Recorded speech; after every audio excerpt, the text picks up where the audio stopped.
In my last life, I was the classic naive girl. My so-called bestie spread rumors, and I was bullied for 3 whole years. This time, I'm rewriting my destiny. I revealed my fake bestie's true face, right in front of everyone.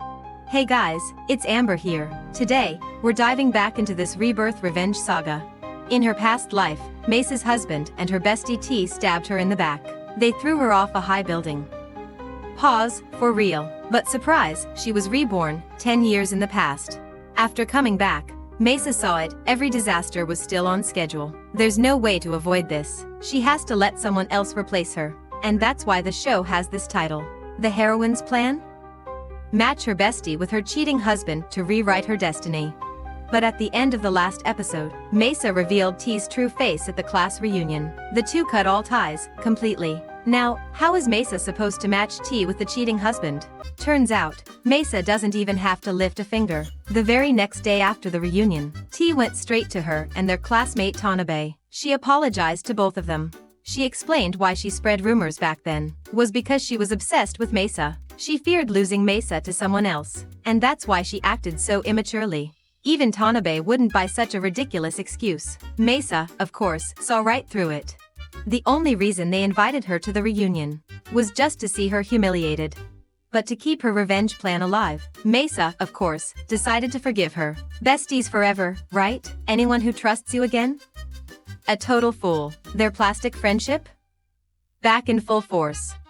Little did Mesa know, in some unseen corner, her actions defying fate, set off a butterfly effect of wild chain reactions. The moment the class reunion ended, T dumped her rich, handsome boyfriend. This happened months earlier than in her last life. She always knew this guy was bad news.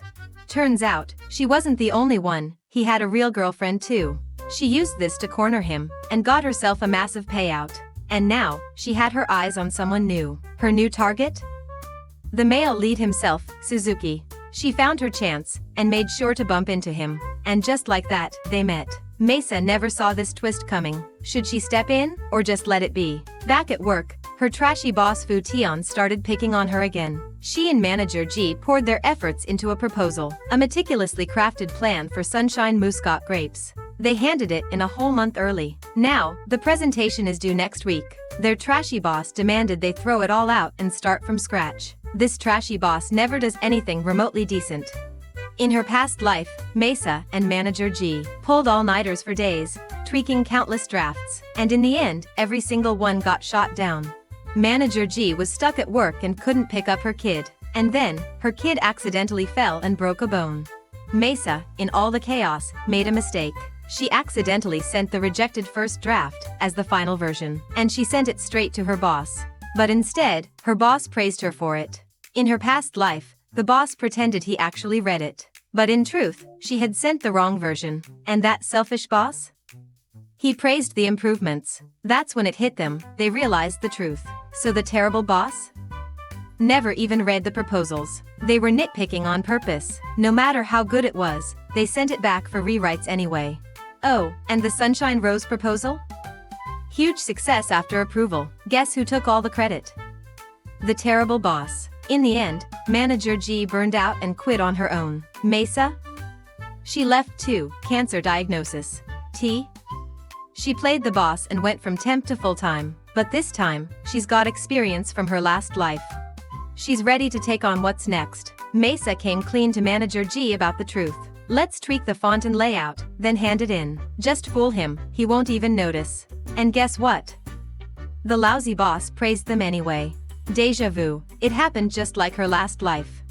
This proved his redo the work demand was pure sabotage. It was all just deliberate harassment. This time, Mace's fight against fate was a total win. Even the injury to manager G's child somehow got transferred to the lousy boss. The next step was to safeguard their hard-won victory. Mesa made up her mind to seek help from another department. She aimed to assert her dominance early on. Tanabe, her classmate, caught wind of her plan. He offered to connect them with a Sunshine Rose vineyard. They planned a group trip to the vineyard in a few days. Since she needed allies, Suzuki, the head of the neighboring department, was naturally Mace's top pick. She accidentally walked in on Suzuki with someone unexpected. They were grabbing at each other in the hallway, super close. It was obvious they were way too cozy. And from their convo? You could totally tell. They were basically half living together. Like, what? But wait, they'd all met before. Awkward. Suzuki and Mirai? Pretending they'd never met. Mesa had this sinking feeling, she was just their love game pawn. Play? It's when you use someone as a pawn in your twisted love game. When their love life gets dull, they throw someone in as spice. And then? Mesa found something on Suzuki's laptop, caught him texting T. He said he wanted to get to know her better. No room for excuses now, total player vibes. A wolf in sheep's clothing, and pure trash, hitting on every girl in the office. Living proof rich kids can be trashy too.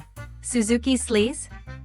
Completely unexpected, totally threw Mesa's plan off course. If we're talking qualifications here, Suzuki's got the face, alright, and he's got the skills to match. He's a total upgrade, outclassing the jerk in every way. If T actually caught feelings for Suzuki, there's no way she'd still look at the jerk. That would mean Mesa's plan? Total flop. So Mesa decides to throw money at the jerk, at least to polish his image and class up his act, just to give him a fighting chance. But all that cash? Down the drain, straight into some orchard. T wouldn't even give him a second look. Her mind was completely focused on Suzuki. Chad wasn't even trying to be decent. Tanabe was showing off his cooking skills. Suzuki was hustling, but Chad? A total slacker.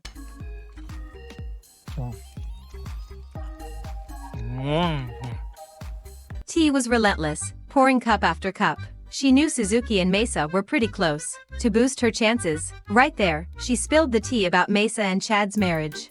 She even wished Mesa and Chad a happy marriage. It was supposed to be kept under wraps, but now that it's out in the open, Mesa had no choice but to smile and accept the congratulations. You could see Suzuki's annoyance all over his face. After dinner, he went straight to Mesa. Both of them had lingering resentment toward each other. Their conversation was full of sharp jabs. Do you actually like that jerk? Is this really how you plan to marry him? Wow, you really are a player. He's living with a younger sister and calling it love. Meanwhile, he's flirting with both me and T. You? Trying to lecture me? Seriously? They went head to head in a heated argument. Both accused the other of playing dirty games. Mesa lost it and went full savage. She tore into Suzuki, calling him the king of all jerks. Then he fired back, with one line that left her speechless. Plot twist, the younger sister was actually his real sister. Yikes. So, the entire fight? Completely pointless. Oops, at last, the misunderstanding cleared up. Suzuki had no idea what was on Mesa's mind. He decided to use the grapes to teach her a lesson. See? The closer a grape is to the vine, the sweeter it tastes. The farther it is, the less flavor it has. If we start eating from the bottom, it gets sweeter with each bite. Love should work the same way. You can't only chase the sweetness of the moment and ignore what the future holds. They were all smiles, chatting away. T happened to catch this moment. Her green tea radar went off instantly. Apparently, just announcing Mesa's marriage wasn't enough. She had to crank up the drama. So, on her way back, she shamelessly hitched a ride in Suzuki's car. And, as always, she pulled her green tea triple move, whining, playing the victim, and cozying up. Every word she said nailed the sympathy sweet spot. T's triple move worked wonders. Honestly, how many guys could actually resist her? But right beside her was Suzuki, a certified expert at spotting fakes. Suzuki coolly exposed the truth. A real friend wouldn't gossip about you behind your back. And they'd never play innocent either. Each word hit her like a brutal slap. T totally broke down, panicking on the spot. She staged a fake intimate moment on purpose, hoping to twist public opinion and misunderstandings to her advantage. T pulled the old fake it to make it trick. She cooked up a scandal involving herself and Suzuki. Mesa and her friends in the car were clueless about what just went down. From their point of view, it seemed like they were making out. That night, T crashed at Mesa's house. She shamelessly confessed she was dating Suzuki. Mesa wasn't sure if it was true, but she worried this nice guy Suzuki might end up taking on her misfortune. She also wanted to set her up with the jerk. So, she chose to play T's game and spread rumors too. Mesa purposely smeared Suzuki's image. She called him a total player who hits on everyone. Every woman in the office avoided him like the plague. She only wanted to warn T off, to stop another good guy from taking the fall for her. T instantly went with the flow. Oh, please, I already know. I'm just toying with him, relax. But the moment she saw Suzuki, she was so mad her face almost warped. You're such a player, even if I begged, you'd still turn me down. Wait, what do you mean by that? I've never faced such humiliation in my entire life. Mesa didn't stop, she kept pushing forward. With 2 lifetimes worth of understanding T, Mesa already had T's schemes all figured out. Here's the deal. If Mesa's life is better than hers, T will always find a way to sabotage it. So Mesa pulled the classic move, play hard to get. She set up a shopping trip with T and the player. They called it shopping, but honestly, it was just about showing off to T. Forget how much of a jerk Chad is. For now, we look like the perfect couple. We're about to tie the knot. And you? Still single and alone. Obviously, my life's way better than yours. T, of course, knew she was the awkward third wheel. And oh, was she not happy about it? And just like that, it dragged on till evening. Mesa could tell the vibe was just perfect. Time to flaunt the cash and make it rain. Marriage? That comes with a house price tag. A house? That's a wallet drainer.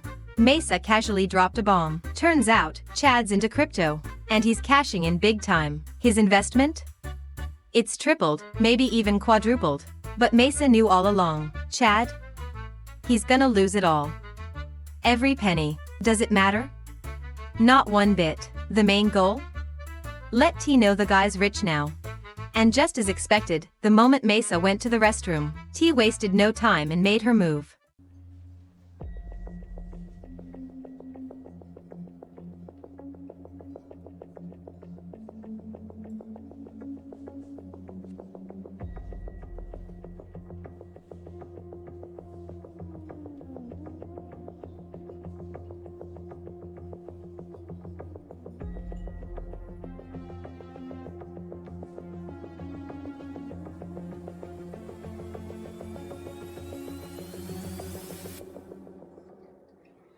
Watch and learn, this is peak green tea energy.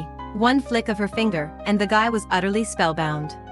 That day, Mesa was burning the midnight oil. Suzuki showed up to see her. Once again, he tried convincing Mesa to call it quits. But how could a sparrow grasp the dreams of a swan? I'm not even talking about love here. It's all part of her master revenge plan. Mesa ultimately decided to refuse. And guess who saw this? The scumbag himself.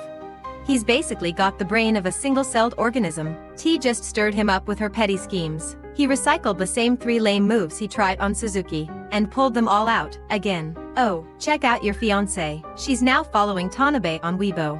You didn't know, did you? She and Suzuki get along really well. But hey, no need to stress about it.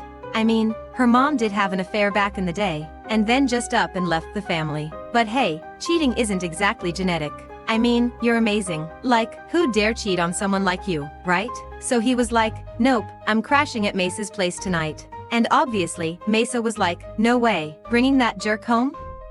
Just to babysit him? Yeah, no thanks. She changed the locks, completely shutting him out. Chad found out Mesa changed the locks. He showed up and demanded answers. He accused her of hiding another man. Seriously, he brought up her mom's elopement to humiliate her. Mesa snapped completely. The fight escalated quickly. In the heat of the moment, Chad actually hit her. It was his first time doing that. Even he looked shaken after what he did. That slap ended the argument, and they left in silence. Back home, Mesa's anger only grew. Her stomach started aching too. Was her stomach cancer coming back?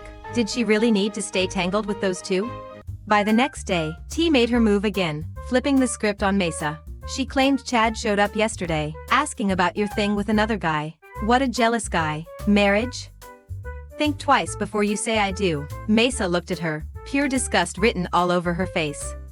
After work, the jerk called Mesa out again. He rambled on with some lame apology and gifts she didn't agree to. I had a few drinks last night, don't mind me. But hey, I already booked us a place under both our names. Next step? Meeting the parents. Then we can talk about the wedding. So, when are you free, babe? Mesa stared at his smug face. She was 100% done. All she wants now is to get as far away from those two as she can. She's ready to call it quits. The jerk realized Mesa wasn't going to forgive him. He flipped in a second and started blaming her for everything. Starting with, I picked the new house. Then he said, stop playing the victim. He went on a rant, spewing nonsense without a break. The jerk just wouldn't stop spewing trash. Mesa had enough and finally said, we're done. Little did she know, breaking up was her biggest mistake. If it's a breakup, then so be it. Of course, the jerk's apartment had to be cancelled. Mesa reached out to the real estate agent herself. She told them she was canceling the lease. Then, she headed to the apartment by herself. The past flashed vividly before her eyes. Fear, disgust, and a storm of negativity swirled around her. In her daze, Mesa thought she was back at the railing, trapped by his grip again. In that moment, she realized her life's script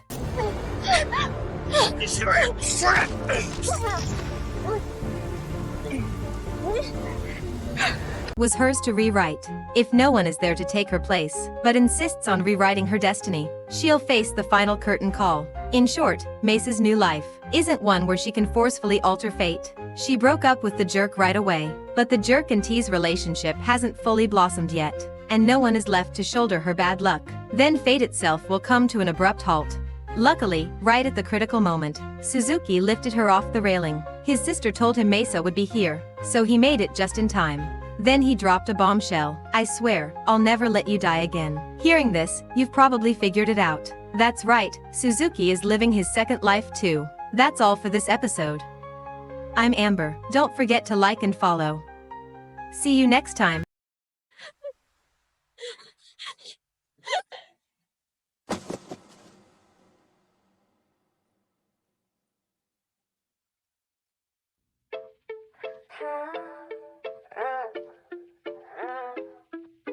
Burn it out, burn it out. 今私だけ見つめて Burn it out, burn it out. さ体中燃やして汚れた本性歪んだ愛情欲しかったんでしょ Now